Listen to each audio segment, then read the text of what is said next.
Ladies and gentlemen, welcome to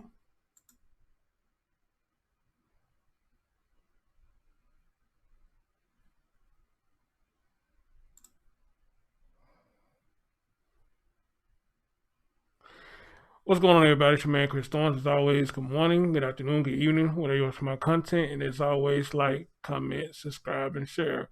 Before I go any further, I just found out that this channel just hit 3,000 subs. How about that? How cool is that? Now on to the road to the next one, 3,500. All right. So enough about me. Let's get into the story. So I'm bringing y'all an update on the story that I did. I want to say it was on October the 1st. I did this story on October the 1st. The young lady who you see right here, her name is Christin Evans. And if you remember the story, I'm going to take you back down memory lane in a minute. You remember the story. There was supposed to be a false report made on her, which caused the police at the SFA to raid her room on a false report. All right. Well, I got an update on this story. The students of that school who have been accused has filed a lawsuit, and from my understanding, they came to a settlement. All right. But first of all, for those who don't remember this story or who has not been following this story, let me take you down memory lane real quick.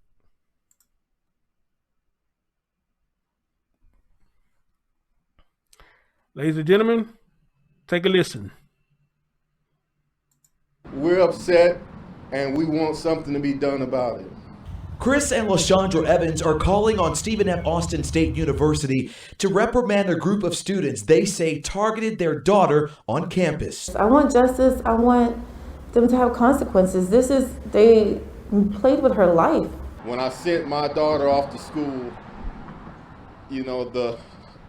my worst case scenario would be that she would be calling needing money, or that she would be calling saying that she had an issue with her grades. But the phone call back on September 14th was much more serious. Christin was with police. According to her parents, the 17-year-old freshman cheerleader was sleeping inside her dorm room when university police suddenly barged in at 3 a.m. with their guns drawn. The family's attorney says police told Christin they had received a report saying she had scissors and was threatening to stab students. And that's why police showed up and entered her dorm room. But police say that report was false. Christin's parents say police told them 10 students were involved in the false report. I feel shaken. I don't even know how to think. I can't sleep at night because of this.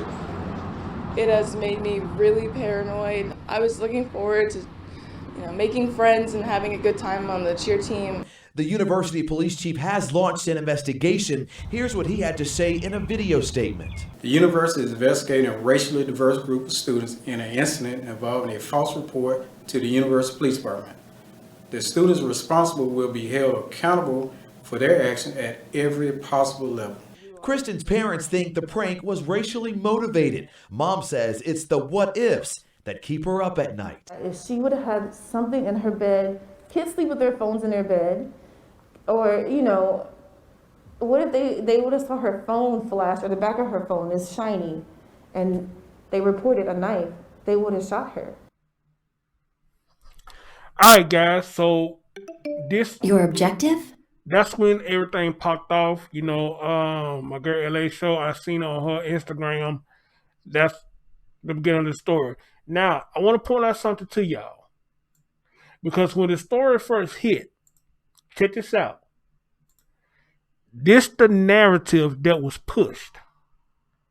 Y'all can't see that. Hold on. Let me see if I can make it bigger for you. Hold on.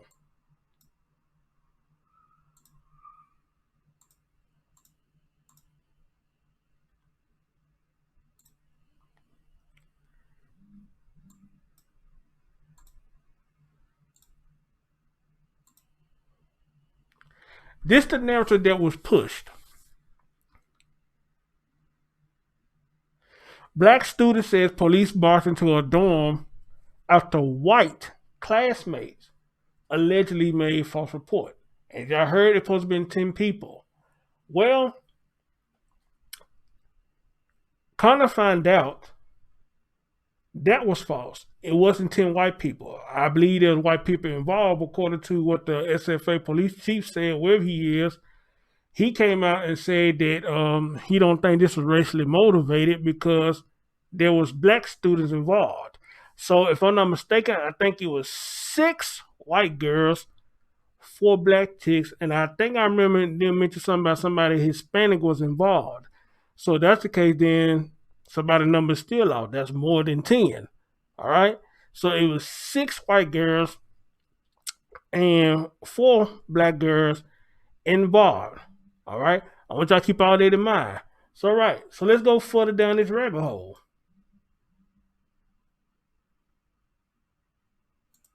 Let's go further down this rabbit hole.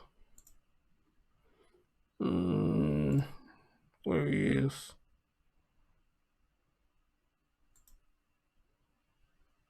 All right. Right here. If y'all can see it.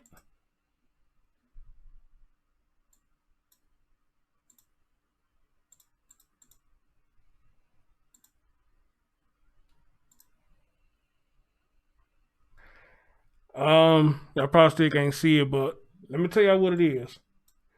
It's saying that the students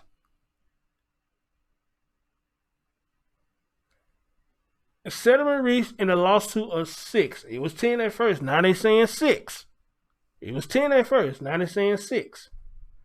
Settlement reached in lawsuit of 6 SFA students suing the school over SWAT case. They reached a settlement has been reached. All right. So let's hear about this settlement. Your challenge? Oh Lord. Hold on. All right, sorry about that. I had to pause it for a minute till the ad got through playing, but let's hear about this settlement. All right. Officials gathered Wednesday to explain a case that's gone nationwide. This case of false reporting. On September 14th, 11 girls told a CA or community assistant that a student was threatening to stab people with a pair of scissors. That prompted that CA to call university police, who reportedly responded and showed up at Christin Evans' door. This is a horrible thing that no parent should get a phone call for. When Christin didn't answer, Christin's suite mate let them in, and they approached Christin, guns drawn and light in her eyes. She's been traumatized ever since. I can't sleep at night because of this.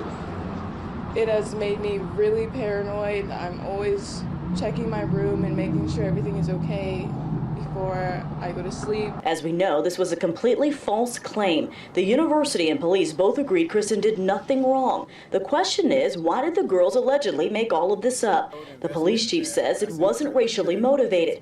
Randall Callanan, the attorney representing Christin and her family, disagrees. This was a gang of 11 Karens, dangerous Karens. My take of it was a very common, we're not going to do anything but put the best spin on it press conference. Christin's family believes that the slightest wrong move in Christin's groggy state could have gotten her killed. I want them to have consequences. They played with her life. You don't play with people's lives. The Office of Students' Rights and Responsibilities is investigating.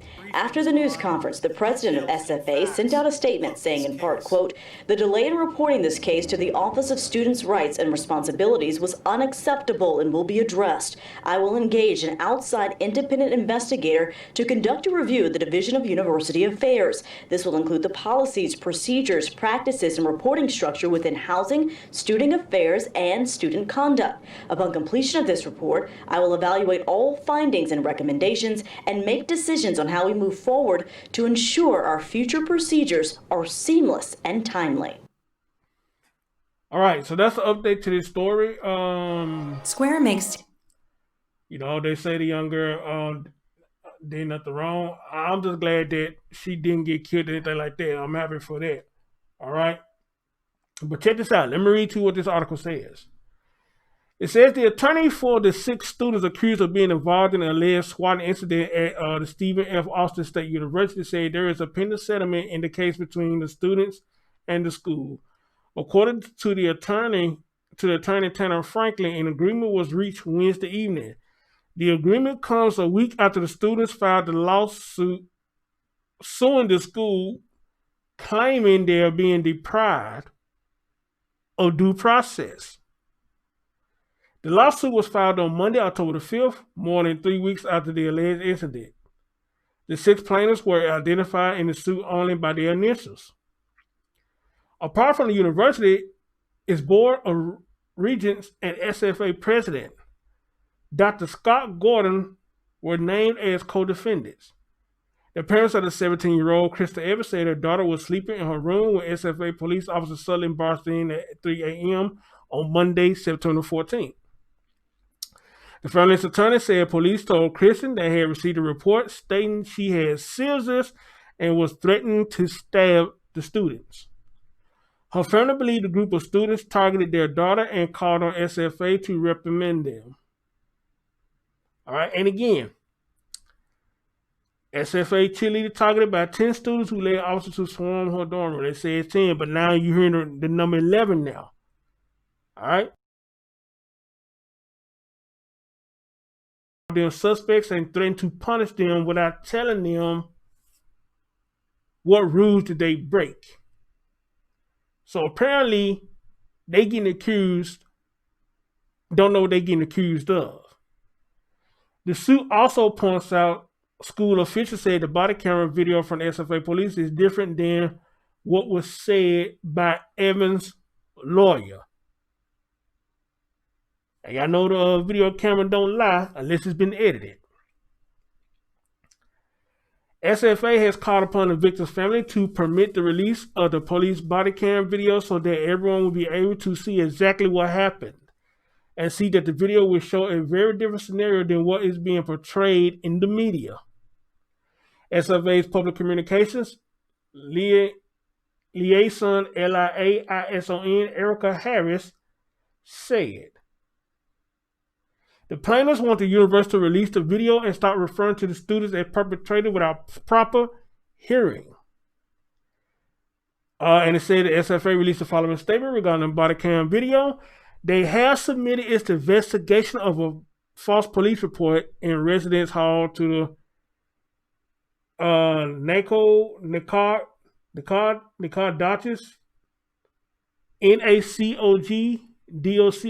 I don't know what this says. District Attorney's Office as announced in a press conference Saturday. If permission is granted by the victim, the university will release the body cam video from the incident. I want to see that myself. And SFA did do a press conference. I want to do a live and listen to that. And then her attorney, the family attorney, come back and say that every family and their attorney were not given a notice of the SFA press conference. All 11 students with, okay, I guess, I wonder when they say 11, are they including her? Anyway, we get to that later. All 11 students, which SFA stated were involved in false report of the felony by Christin and endangering her life, are still on campus. Normal procedure at other schools is to remove students while the disciplinary process proceeds. SFA is threatening to release an edited part of the video of their minor daughter in sleepwear to the nation. The Evans family is legally entitled to a copy. FSA threats to release the video to the public is intimidation to silence the victim by embarrassment. The public will not accept this. Christin Evans cannot stand to relive the trauma caused by SFA and 11 SFA students. Okay, I guess, again, all right, so it was more than 10. We request that SFA to start cooperating. The call for the release of the video came days after the police chief at the SFA said the incident was not motivated by race. And again, I want to go, I see there was a couple of conferences that was held about this, and I want to get in to that. And hopefully tomorrow, if I have some time tomorrow, I can get in, I can go live and we all can hear the conferences or what happened in this crazy incident. All right? Again, I'm happy that the young lady didn't lose her life. But now, I'm going to say this. Just by reading it and playing this news clip, something about this whole thing ain't sitting well with me. Okay? Something about it's just not sitting well with me at all. Because again, one of my questions is, something had to have happened for this to even come out. Was y'all beefing? Was y'all checking? Was y'all roasting each other? Was somebody messing with somebody's boyfriend or whatever the case may be? Something had to happen for all this shit to get started, for somebody even to make an allegation that you did something like that. So I don't think the whole story is being told. All right? 2, again, when the story first hit, they try to push the narrative that it was white people. But if you go to my original video that I did on this, the cop broke it down, or it's an article that I was reading. It was 6 white girls, if my mind serves me right. It was 6 white girls, 4 black girls, and I think a Hispanic girl. That all was involved. So now, that got my antennas up for you to even push it, said it was white people who all did. It was 10 white people who did this when all of it was not white. That's got my antennas going up. Then you will hear the guy say, she said they came in with guns drawn. He said that's not true. Only one of them had a gun. All right? And it wasn't even drawn on her. Okay? They said that.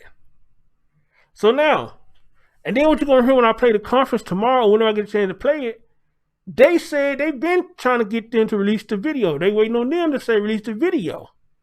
And I guess they came out and said that the school is trying to intimidate them by releasing the video, I guess on their turn trying to edit it.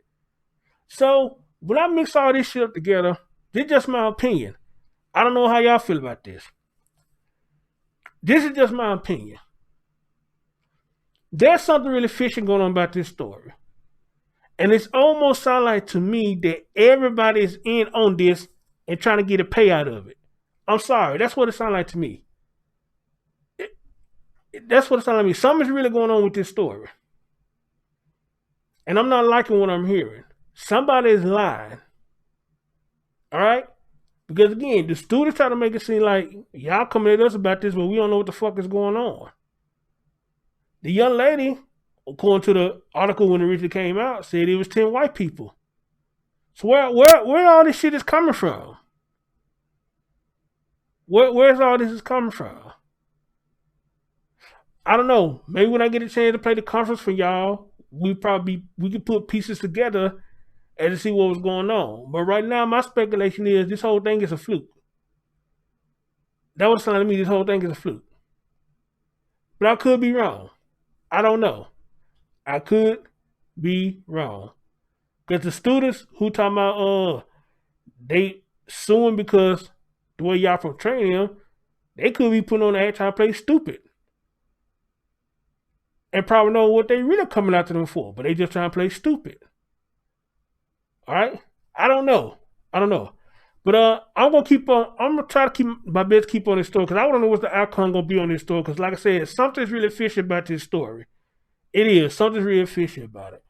Y'all tell me what y'all think about this. On your man Chris Storms, and hey, thank you for watching the Chris Storms show. And like I said, I'll try to go live tomorrow, and we all can listen to the conferences and everybody. All right? Catch y'all later. Peace.